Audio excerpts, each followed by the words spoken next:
Welcome, dear listener, to the world of the Forgotten Realms, a land where magic is as common as the air we breathe, and where every corner holds a secret waiting to be uncovered. I am your guide, here to lead you through this vast tapestry of wonder and mystery, where the boundaries between the possible and the impossible blur, and where every whisper of the wind carries with it the echo of ancient legends. Imagine, if you will, a world much like our own, yet infinitely more fantastical. A world where the gods themselves walk among mortals, their presence felt in every temple, every prayer, every miracle. A world where dragons, those majestic and terrifying beasts, soar through the skies, their scales glinting in the sunlight like jewels.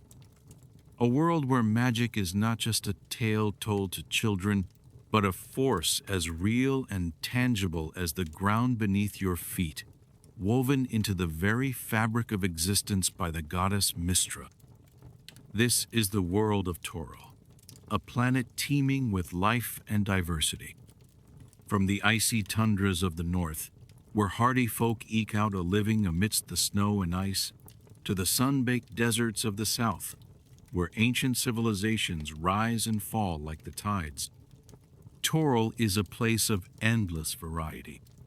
Its continents are home to countless races: humans, elves, dwarves, halflings, gnomes, and many more, each with their own cultures, histories, and destinies. But let us begin at the very beginning, at the dawn of time itself, when the gods first shaped this world from the primordial chaos. It is said that Ao, the over-god, the creator of all, brought forth the universe from nothingness. With a thought, he birthed the stars, the planets, and among them, Toriel. Yet it was not until the twin goddesses, Selûne and Shar, light and darkness personified, gave form to the land and sea that the realms truly came to life. Their love and their strife shaped the very essence of the world, creating balance between day and night, between creation and destruction. As time passed, other gods emerged from the ether, each claiming their domain over different aspects of life and death. There is Mieliki, the goddess of the forest, whose gentle touch brings forth the blooming flowers and the rustling leaves. Tempest, the fierce god of war, whose battle cry echoes across the fields where heroes clash. And Mistra, the lady of mysteries, who holds the key to the arcane arts that power the spells of wizards and sorcerers alike. But the Forgotten Realms is not merely a stage for divine beings. It is a world rich with mortal heroes and villains, with tales of bravery and betrayal, of love and loss. From the gleaming spires of Waterdeep, the city of splendors, where merchants haggle over exotic goods and adventurers plan their next quest, to the shadowed halls of Myth Drannor, where the ghosts of elven kings still linger. This is a land where history is written in blood and magic. Yet, for all its beauty and wonder, the Forgotten Realms is also a place of peril. Beneath the surface lies the Underdark, a labyrinthine world of tunnels and caverns inhabited by creatures of nightmare drow elves, mind flayers, and worse. And even on the surface, danger lurks around every corner: bandits on the roads, monsters in the wilds, and the ever-present threat of war between nations. But amidst the darkness, there is always light. The Forgotten Realms is a world where hope endures, where the smallest act of kindness can tip the balance, where the courage of a single soul can change the course of history. It is a world where legends are made, where every person has the potential to become a hero. As you settle into your slumber, let me transport you to this world, to walk its paths and hear its stories. Let us journey to the Sword Coast, where the waves crash against the cliffs, and the salty breeze carries the promise of adventure. Let us wander through the ancient forests of Cormanthor, where the trees are as old as time itself, their branches whispering secrets of ages past. Let us visit the grand cities, with their markets bustling with life, their taverns filled with laughter and song, their temples dedicated to gods both kind and cruel. But first, let us take a moment to breathe deeply, to let the magic of this world wash over you.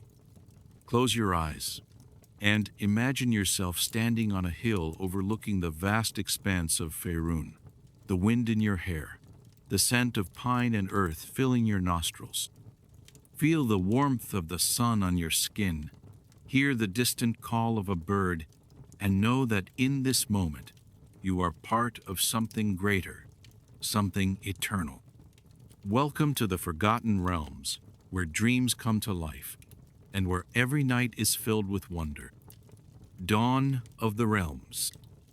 In the beginning, before time itself, there was only the voida, vast emptiness, where nothing existed but potential. From this nothingness, a will emerged, a being of such immense power and mystery that even the gods would come to revere him. This was Ao, the overgod, the creator of all. With a thought, Ao brought forth the universe, shaping the astral sea, an ethereal ocean of silver mists, where souls would one day drift, and the elemental chaos, a turbulent maelstrom of fire, water, earth, and air, the raw stuff from which worlds are made. From this chaos, two beings took form, twin sisters born of the very essence of creation. Selun, the goddess of light, her presence a cool, soothing brightness that promised hope and illumination. And Shar, the goddess of darkness, her essence a comforting, protective shadow that offered mystery and solace. For countless eons, they existed in perfect harmony, their powers balanced, neither seeking to overshadow the other. Together, they began to shape the world that would become Toriel. Selun scattered stars across the night sky, creating constellations that would guide travelers for millennia. Shar delved into the depths, forming the caverns and tunnels of the Underdark, a world beneath the world, full of secrets and dangers. But as they worked, another presence stirred. Chanti, the Earth Mother, the very spirit of the land, awoke. She gave form to the surface of Toril, raising mountains, carving valleys, and planting the first seeds of life. Yet to nurture this life, she needed warmth and light. Selune, ever generous, sought to provide this by fashioning a sun from the heart of the elemental chaos. But Shar, fearing that light would banish her beloved darkness, opposed this plan. And so the harmony between the sisters shattered, giving way to the war of light and darkness. Their battle was cataclysmic. Selun's light blazed forth, seeking to illuminate every corner of creation, while Shar's darkness swirled, trying to smother that light. In their conflict, the very fabric of the universe was torn, and from the rents, new deities were born. Gods of life and death, love and war, magic and mystery, each emerging from the chaos to claim their place in the cosmos. Desperate to end the war, Selun tore a piece of her own essence and hurled it at Shar. From this act, Mistral, the goddess of magic, was born. Mistral wove the weave, a mystical fabric that connected all things, allowing magic to flow through the world. With her power, she balanced the battle, forcing Shar and Selun into an uneasy truce. But Shar, though defeated, vowed eternal revenge, and their struggle continues to this day, a reminder that even in creation there is conflict. Yet the world was not yet safe. Ancient beings of entropy, The primordials, who had shaped the raw elements before the gods, sought to reclaim Toril for chaos. These powerful entities, born of the elemental chaos, saw the order imposed by the gods as an affront to their nature. Thus began the Dawn War, a conflict that shook the very foundations of the universe. The gods, united in their desire to protect Toril, allied against the primordials. Led by the elder gods, including the mighty world serpent, and with the cunning aid of Ubtao, the deceiver, they fought valiantly. The battles were legendary. Io, the great dragon god, was split into two by the king of terror, becoming Bahamut, the god of good dragons, and Tiamat, the goddess of evil dragons. Torog, the king who crawls, battled Gargash, the king of fire, their conflict creating the Underdark. And Ubtao, ever the trickster, turned the tide in favor of the gods, leading to the imprisonment or banishment of the surviving primordials to the elemental chaos. With the primordials defeated, Ao, seeing the devastation wrought by divine intervention, decreed that the gods should no longer walk freely among mortals. He split the world into two, a bear, where the primordials would dwell, and Toril, the realm of the gods and mortals. He wrote the tablets of fate, limiting the gods' power and tying their strength to the faith of their followers. And he established the divine boundary, a veil that prevented gods from directly interfering in mortal affairs, allowing only avatars or indirect influence. Thus began the Age of Mortals, where the destiny of the realms would be shaped not by gods alone, but by the heroes and villains who walked its lands, their stories weaving into the tapestry of history. The land of Fyun. Welcome back, dear listener, to our journey through the Forgotten Realms. In our last segment, we explored the dawn of the realms, the creation of Toril, and the early conflicts that shaped this world. Now, let us turn our gaze to the land itself, to Fyun, the continent where most of our stories unfold. Fyun is a vast and diverse land, stretching from the frozen wastelands of the far north to the scorching deserts of the south, and from the wild, untamed west to the ancient, mysterious east. It is a place where magic is woven into the very fabric of existence, where gods walk among mortals, and where every corner holds a secret waiting to be discovered. Let us begin with the Heartlands, the central region of Fyun, a land of rolling hills, fertile valleys, and bustling cities. The Heartlands stretch from the great city of Waterdeep in the northwest, known as the City of Splendors, to the Cloud Peaks in the south, a range of mountains that mark the boundary with the more exotic lands beyond. To the west, the Heartlands reach the islands of Orlumbor and Mintarn, while to the east, they extend to the Earthfast Mountains and the Pirate Isles.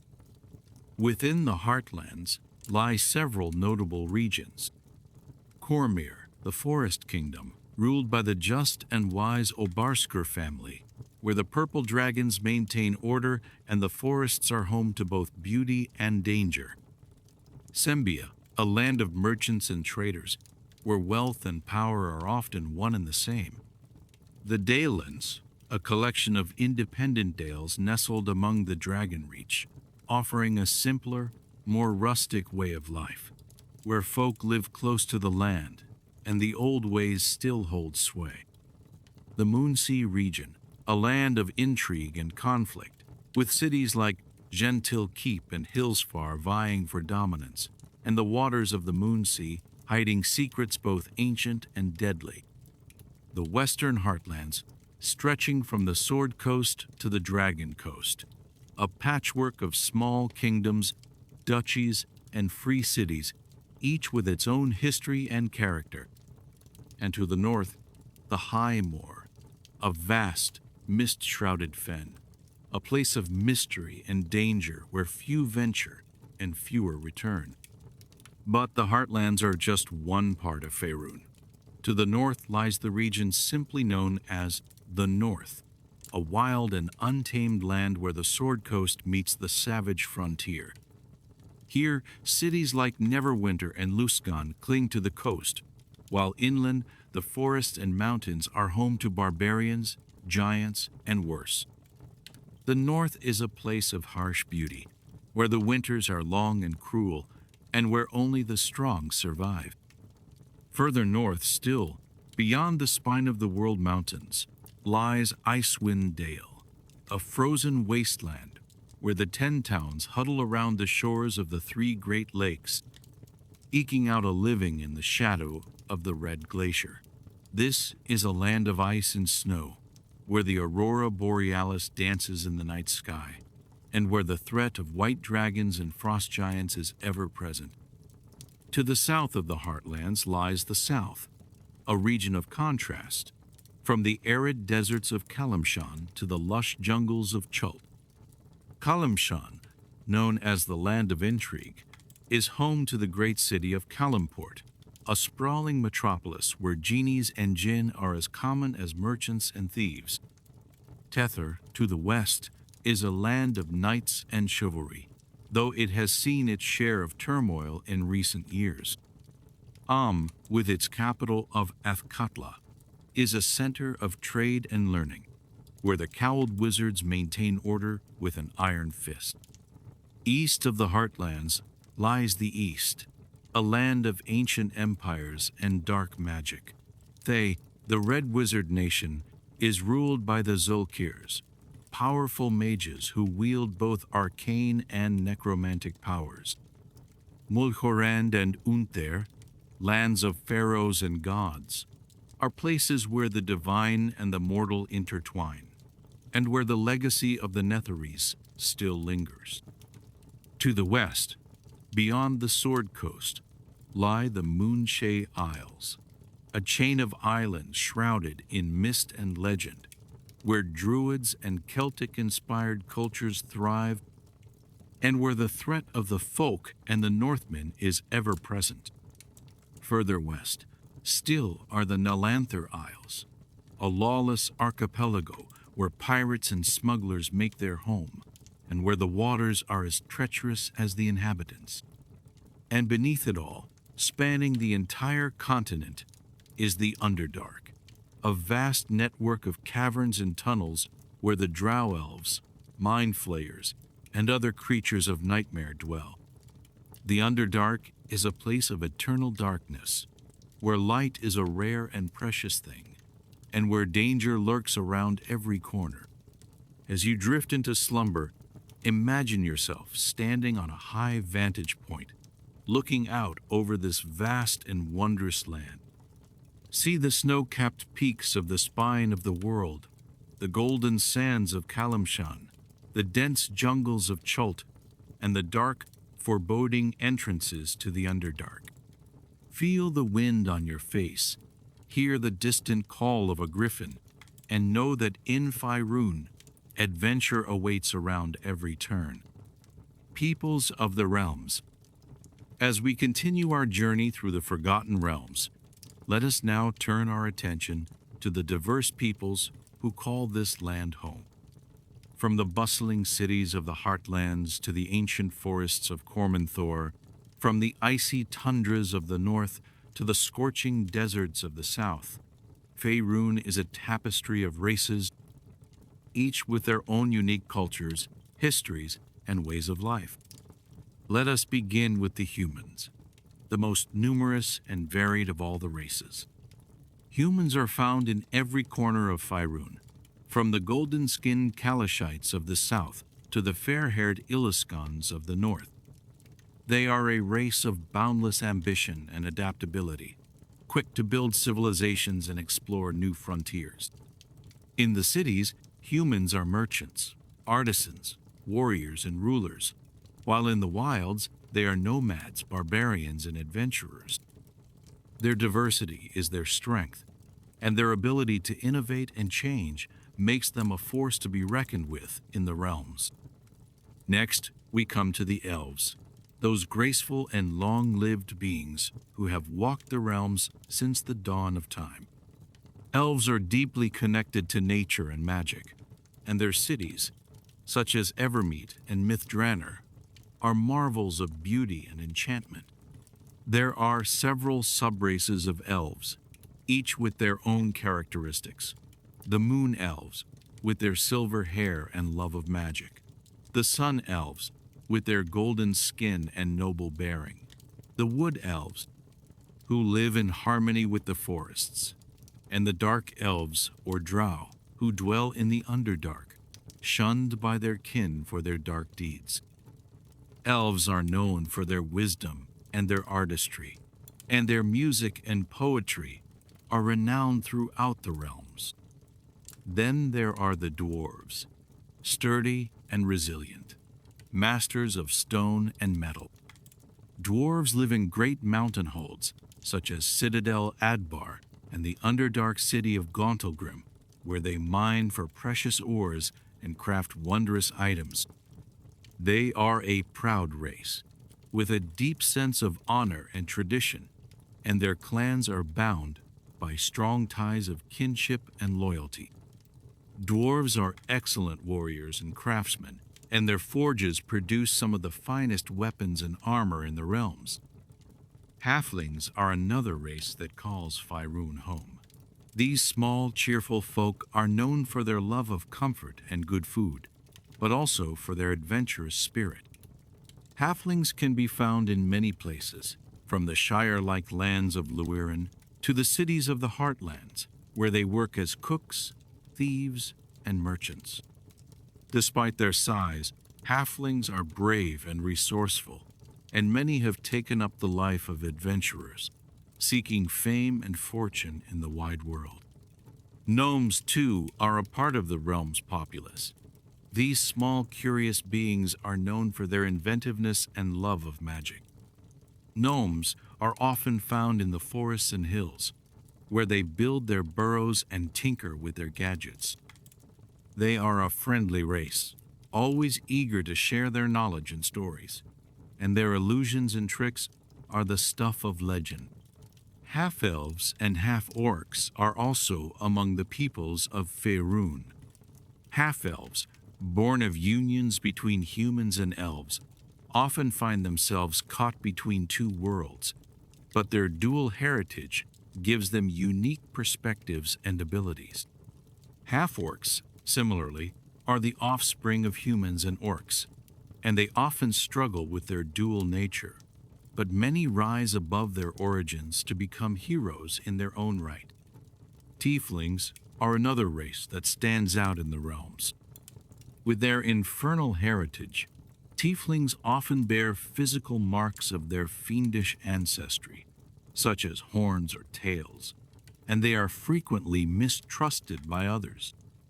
However, many tieflings strive to prove that they are more than their heritage, and some become powerful sorcerers or paladins, using their abilities for good.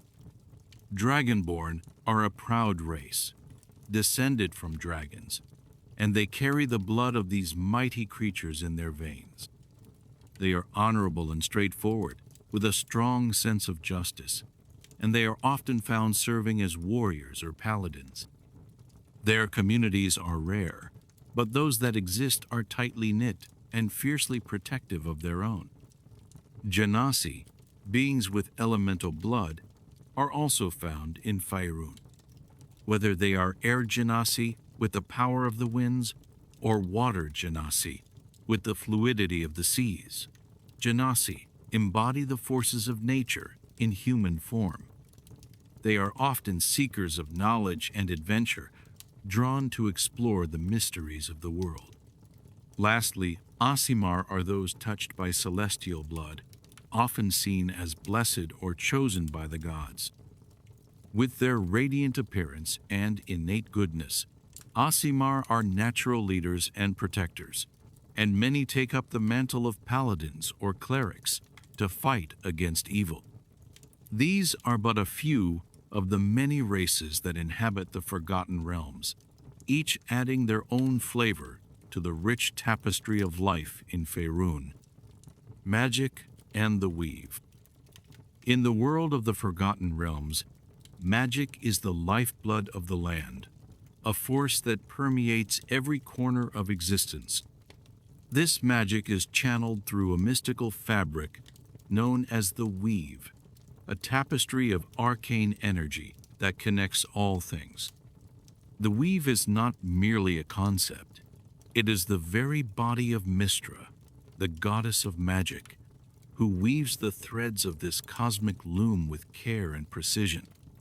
Mystra, also known as the Lady of Mysteries, is the deity who governs all arcane magic in the realms. She is the one who allows wizards, sorcerers, and other spellcasters to tap into the raw power of magic, shaping it into spells that can heal, destroy, create, or transform.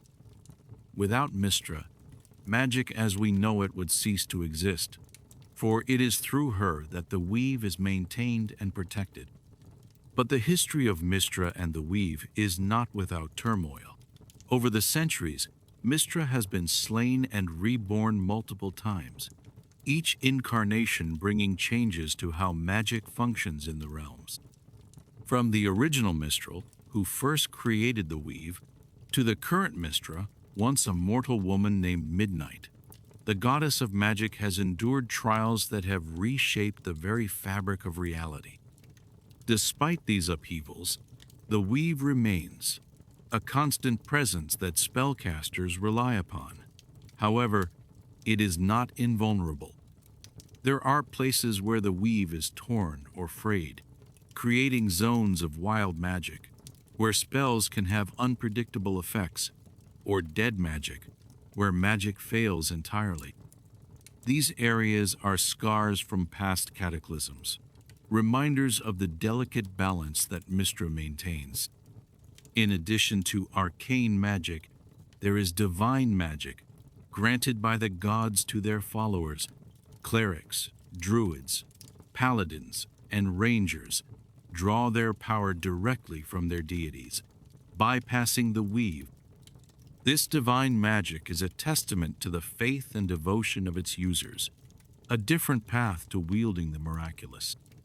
Gods and faith. In the Forgotten Realms, the divine is ever present, with gods and goddesses shaping the world and the lives of its inhabitants. The pantheon of Faerun is vast, with deities for every aspect of life, from the grandest cosmic forces to the most personal emotions. At the heart of this pantheon is Mystra, the Lady of Mysteries, goddess of magic. It is through her that the Weave, the fabric of magic itself, is maintained, allowing spellcasters to weave their spells and shape reality. Without Mystra, magic would falter, and the realms would be a very different place. Opposing each other in eternal conflict are Selûne and Shar, the goddesses of light and darkness, respectively. Selûne, with her silver beauty, watches over the night sky, guiding lost travelers and inspiring hope. Shar, shrouded in shadow, embodies loss and secrets, ever seeking to plunge the world into darkness. For those who seek justice, there is Tyr, the even-handed, god of justice and law.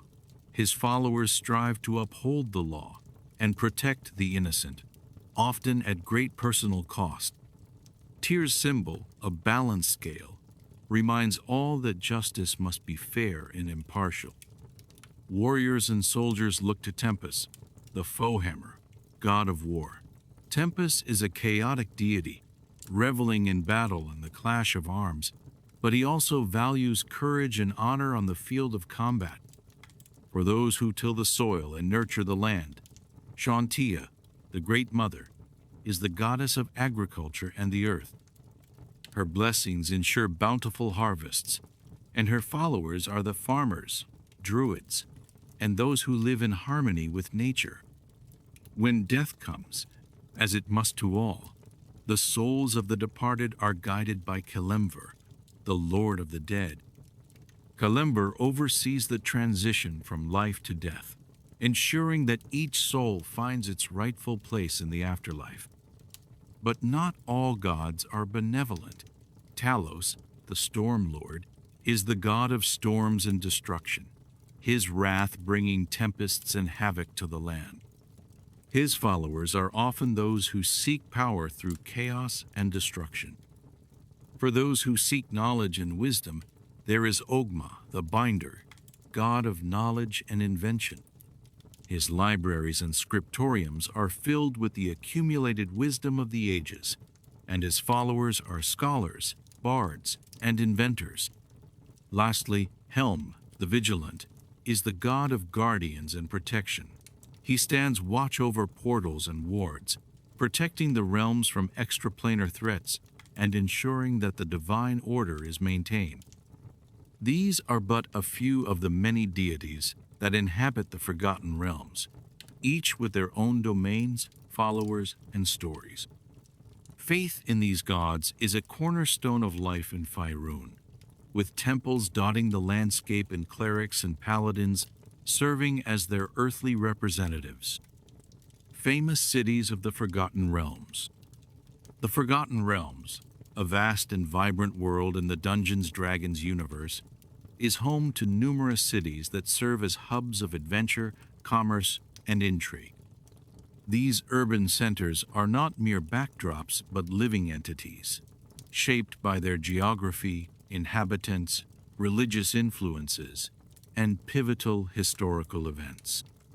From the bustling ports of the Sword Coast to the shadowed depths of the Underdark, each city has its own character, drawing travelers, heroes, and villains alike. In this chapter, we'll explore some of the most iconic cities, delving into their unique features, dominant religions, and significant events that have defined them. Whether you're a dungeon master crafting a campaign or a player seeking lore, these cities offer endless inspiration. Waterdeep, the City of Splendors. Waterdeep, often called the Crown of the North, is one of the most famous and cosmopolitan cities in Fyun. Located on the Sword Coast, it sprawls along the Sea of Swords, with its deep harbor facilitating trade from across the continent. The city's features include the iconic Castle Waterdeep, perched on a cliff overlooking the sea, and the Yawning Portal Inn, a gateway to the Undermountain dungeon beneath. Waterdeep is divided into wards like the Sea Ward for nobles, the Trades Ward for merchants, and the Dock Ward for sailors, each with distinct architecture grand mansions, bustling markets, and rickety piers. Religiously, Waterdeep is diverse, reflecting its multicultural population.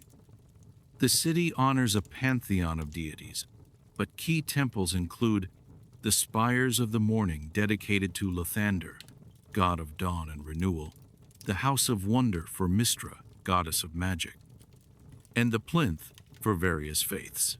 The Lords of Waterdeep, masked rulers, maintain neutrality, allowing freedom of worship as long as it doesn't threaten the city. Important events abound.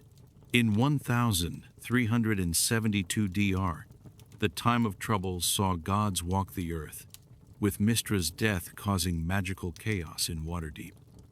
The city survived goblin wars in the 14th century, and the Spell Plague in 1385 DR, which reshaped its landscape. More recently, the events of Dragon Heist, a 5th edition adventure, involved a hidden treasure vault, drawing factions like the Gentarim and Xanathar Guild into conflict. Waterdeep's resilience has made it a symbol of stability amid Fyun's turmoil. Baldur's Gate, the gate to the west. Baldur's Gate, situated on the Keonthar River near the Sword Coast, is a thriving trade hub known for its massive walls, and the Basilisk Gate, a grand entrance flanked by statues. The city's features include the Upper City for nobles, with elegant villas and the ducal palace, and the lower city for commoners, filled with taverns like the Blushing Mermaid and markets selling everything from Kalashite spices to Amnian silks. The Flaming Fist Mercenary Company maintains order, their red banners a common sight. Religion in Baldur's Gate is pragmatic, with temples to Gond, god of invention, in the Inventors District, and Umberlee, goddess of the sea, near the docks, reflecting the city's mercantile focus. The Three Old Kegs Temple honors various deities, but the rise of the Dead Three, Bane, Baal, Mirkul, has brought darker cults underground. Key events include the Iron Crisis of 1368 DR, where contaminated iron sparked war with as chronicled in the original Baldur's Gate video game. The city endured the Balspon saga, with murders linked to the god of murder, Baal. In 1482 DR, the events of Descent into Avernus saw Baldur's Gate dragged toward hell by Zariel, an archdevil, only saved by heroic intervention. These trials have cemented Baldur's Gate as a city of resilience and opportunity. Neverwinter, the Jewel of the North. Neverwinter, on the Sword Coast North, is renowned for its warm climate thanks to the Neverwinter River, heated by underground fire elementals. The city's features include the Hall of Justice, a temple to Tyr, god of justice, and the Neverwinter Wood nearby, teeming with dangers. Rebuilt multiple times, it boasts the Castle Never, a fortified stronghold, and the Moonstone Mask, a floating inn accessed by magical lifts. Religiously, Neverwinter honors Tyr, with the Hall of Justice serving as both temple and government seat. Other faiths include Ogma, god of knowledge, in the House of Knowledge Library, and Tempest, god of war, among its warriors. The city's tolerance allows for diverse worship, though cults like the Ashmedai Asmodeus followers lurk in the shadows. Significant events include the eruption of Mount Hotanau in 1451 DR, which destroyed much of the city and created the Chasm, a rift to the spell-plague-altered lands. The city was rebuilt under Lord de Gult Neverember, but faced threats from Thayan necromancers and the Cult of the Dragon. In Neverwinter Nights games, events like the Wailing Death Plague and Luskan Wars highlighted its turbulent history. Neverwinter's repeated rebirth symbolizes hope amid destruction. Silvery Moon, the Gem of the North. Silvery Moon, in the Silver Marches, is a beacon of learning and magic, surrounded by mythal wards that protect against evil. Its features include the Vault of the Sages, a vast library, and the High Palace, home to the High Lady Illustrial Silverhand. The city's bridges arch gracefully over the Rovan River, and its streets are lined with academies like the Conclave of Silvery Moon. Religion here is eclectic, with temples to Mieliki, goddess of forests, Mistra, and Ogma. Silvery Moon's tolerance extends to good-aligned faiths, making it a haven for scholars and mages, unlike the Drow's dark cults. Important events include the founding by Illustrial in 637 DR as a magical sanctuary. It withstood orc hordes in the 15th century, and the spell plague emerging stronger. The city played a role in the Silver Marches alliance against threats like the Gentarum. In lore, Silvery Moon hosted the Harpers, a secret society fighting evil, and events like the War of the Silver Marches in 1484 DR tested its defenses. Its emphasis on knowledge makes it a center for heroic quests. Suzail, capital of Cormyr. Suzail, capital of Cormyr in the Heartlands, is a regal city on Dragonmere Lake, with the royal court and promenade as central features. The city's walls are fortified, and its harbor bustles with trade. Notable landmarks include the Tower of the Dragon, a mage's guild hall, and the Obarsker Castle, home to the royal family. Religion centers on Chanti, goddess of agriculture, and Tempest, with temples reflecting Cormier's martial tradition. The Purple Dragon Knights, elite warriors, embody the nation's devotion to law and order. Key events include the Tuigan Horde invasion in 1360 DR, repelled by King Azun IV, and the Goblin War in 1370 DR, where Azun died, slaying a dragon. The Spell Plague in 1385 DR brought chaos, but Suzail recovered under Regent Alusair. In novels like Cormier, a novel, events like court intrigues and assassinations highlight its political drama. Suzail represents stability in Faerun's turbulent lands. Luskan, the city of sails. Luskan, on the Sword Coast, is a pirate haven with the Host Tower of the Arcane, a tree-like structure housing mages. Its features include the Captain's Court and the Cutlass Tavern, with bridges spanning the Mirar River. The city's rough streets are patrolled by the ship's pirate gangs. Religion is pragmatic, with temples to Auril, goddess of winter, and Umberlee, suiting its harsh climate and seafaring nature. The Arcane Brotherhood, a mage guild, wields significant influence, often overshadowing divine worship. Important events include the Arcane Brotherhood's rule in the 14th century, leading to conflicts with Neverwinter. In 1376 DR, the Host Tower's destruction during a war with Neverwinter left Luskan in ruins. Rebuilt as a pirate base, it featured in the Pirate King novel, where Captain Deutermont attempted reform but failed. Luskan's lawless reputation makes it a hotbed for adventure. Kalimport, the City of Glory. Kalimport in Kalimshan is a sprawling metropolis with the Pasha's Saban and the Grand Ward. Its features include the Plaza of Divine Truth, a massive temple square, and the bustling bazaars selling silks and spices. The city's labyrinthine alleys hide thieves' guilds. Religion revolves around Ilmater, god of endurance, and Tyr, but darker cults like Bahal's thrive in the Undercity. Kalimport's history of slavery influences its faith, with gods of commerce like Joaquin prominent. Key events include the Genie Wars, where genies ruled, and the Time of Troubles, when gods manifested, causing upheaval. In 1370 DR, the Silpasha's corruption led to rebellions.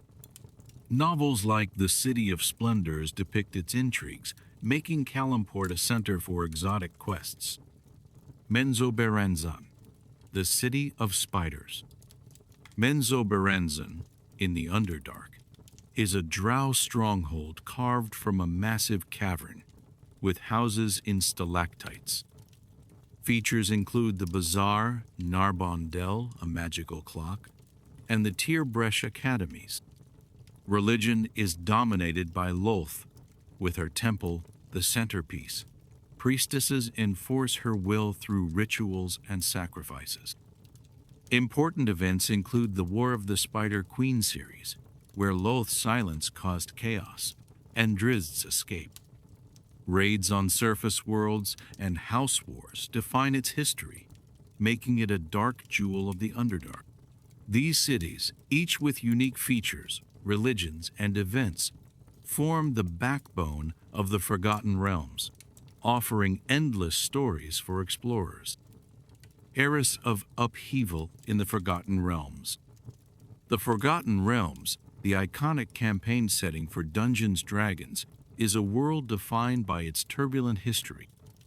Among the most transformative periods is the era of upheaval, spanning from the time of troubles in 1358 DR to the second sundering in the 1480s DR.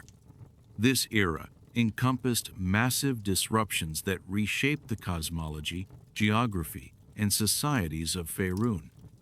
Three pivotal events, the time of troubles, the spell plague, and the second sundering, stand out as cataclysms that not only altered the fabric of reality, but also reflected real-world shifts in the game's editions. These upheavals brought gods to mortal realms, unleashed wild magic, and restored ancient powers, leaving lasting scars on the world. In this chapter, we'll explore each event, their causes, consequences, and how they influenced the Forgotten Realms. The time of troubles, 1358 DR. The time of troubles, also known as the Avatar Crisis or God's War, marked the beginning of the era of upheaval. It began when Ao the Overgod, displeased with the deity's negligence and abuse of power, destroyed the tablets of ancient artifacts that defined the roles and responsibilities of the gods. Without these tablets, the gods were cast out of their divine realms and forced to walk Toril as mortal avatars, stripped of much of their omnipotence. This event was triggered by the theft of the tablets by the gods Bane and Mirkul, who sought to gain more power. But Ao's response was swift and severe, aiming to remind the pantheon of their duties to mortals. During this period, Faerun descended into chaos. Gods like Mystra, goddess of magic, died in explosive confrontations, causing dead magic zones where spells failed entirely, and wild magic areas where they misfired unpredictably. Mortals witnessed divine battles firsthand. Bane clashed with Torm in Tantras, resulting in both gods' deaths, while Cyric ascended to godhood by murdering Bahal, the god of murder. The time of troubles lasted from midsummer to autumn of 1358 DR, with avatars roaming the lands, granting boons or wreaking havoc. Cities like Waterdeep and Gentil Keep became battlegrounds, and the fall of gods led to power vacuums filled by new deities, such as Kalemvor becoming the god of the dead. The consequences were profound. The Weave, Mystra's network of magic, was destabilized, leading to long-term magical instability. Many gods perished or changed portfolios, reshaping the Pantheon. Ao's reconstruction of the tablets enforced stricter rules on divine interference. The Spell Plague, 1385 DR. Following the time of troubles, the Spell Plague represented an even more radical shift, often seen as a setting reboot for the transition from 3rd to 4th edition of Dungeons & Dragons. It erupted in 1385 DR when Cyric, the god of murder, assassinated Mystra once again, this time in her divine realm of Dwalmerheart. The death of Mystra unraveled the Weave completely, unleashing a blue flame known as the Spell Plague that spread across Toril and beyond. This cataclysm merged the planes, fusing Aber, Toril's twin world, with Faerun, causing massive geographical changes. Continents shifted, lands were swallowed by earthmotes, floating islands, and portals to other planes opened chaotically. The Spell Plague's effects were devastating and surreal. In places like Halrua, entire regions exploded in magical fire, while in Cormyr, the land warped, creating plague lands where reality bent gravity reversed, colors inverted, and creatures mutated into horrors. Magic became unreliable. Arcane spellcasters suffered plague change transformations, gaining aberrant features or losing control over their powers. Divine magic also faltered, as gods like Shar absorbed Mystra's remnants, leading to the creation of the Shadow Weave. The event lasted a decade, with lingering plague spells persisting for years. Altering the ecosystem, new species emerged, like the plague-changed tieflings, and ancient empires like Netheril resurfaced as floating cities. Politically, the spell plague redrew maps. Aber's landmasses crashed into Fyun, bringing Dragonborn from Timanther and Genasi from Akanul, while regions like Mastika vanished. Cities like Neverwinter were devastated by volcanic eruptions, and the Sea of Fallen Stars drained, exposing ruins. The event killed millions and ushered in the era of Upheaval's peak chaos, reflecting 4th edition's focus on a points of light setting with isolated civilized areas amid wilderness. The Spell Plague's legacy is mixed. It introduced exciting new elements, but was criticized for disrupting beloved lore. It ended the old realms, paving the way for a grittier world, but its reversal in later editions highlights its role as a transitional cataclysm. The Second Sundering. The Second Sundering, occurring in the 1480s DR, marked the end of the era of upheaval and the transition to 5th edition of Dungeons and Dragons. Unlike the first Sundering, which split the world into islands millennia ago, this event was AO's attempt to restore balance after the Spell Plague's disruptions. AO rewrote the Tablets of Fate again, separating Aber and Toril, while allowing some exchanges to persist. This caused massive earthquakes, volcanic eruptions, and planar instabilities, as gods returned to active involvement in mortal affairs.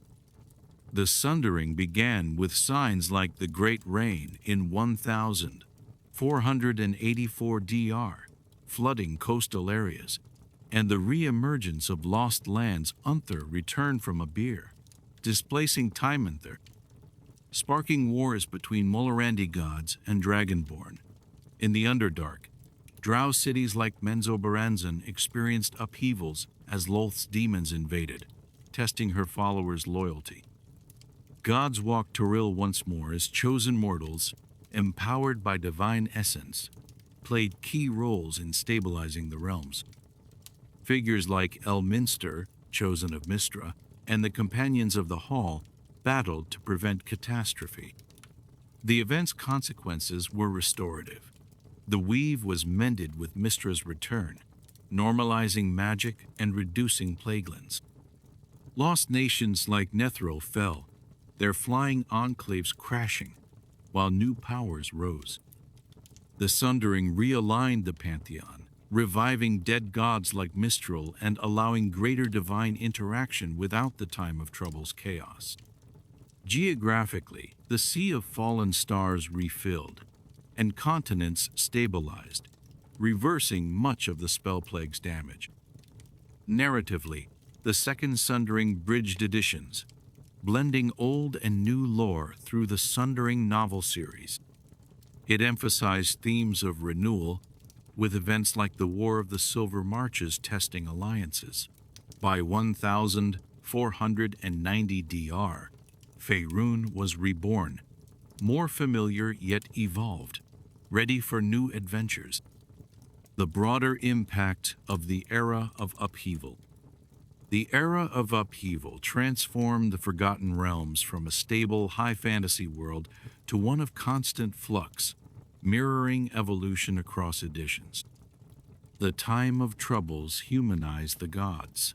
The Spell Plague introduced grit and change, and the Second Sundering restored balance while preserving innovations.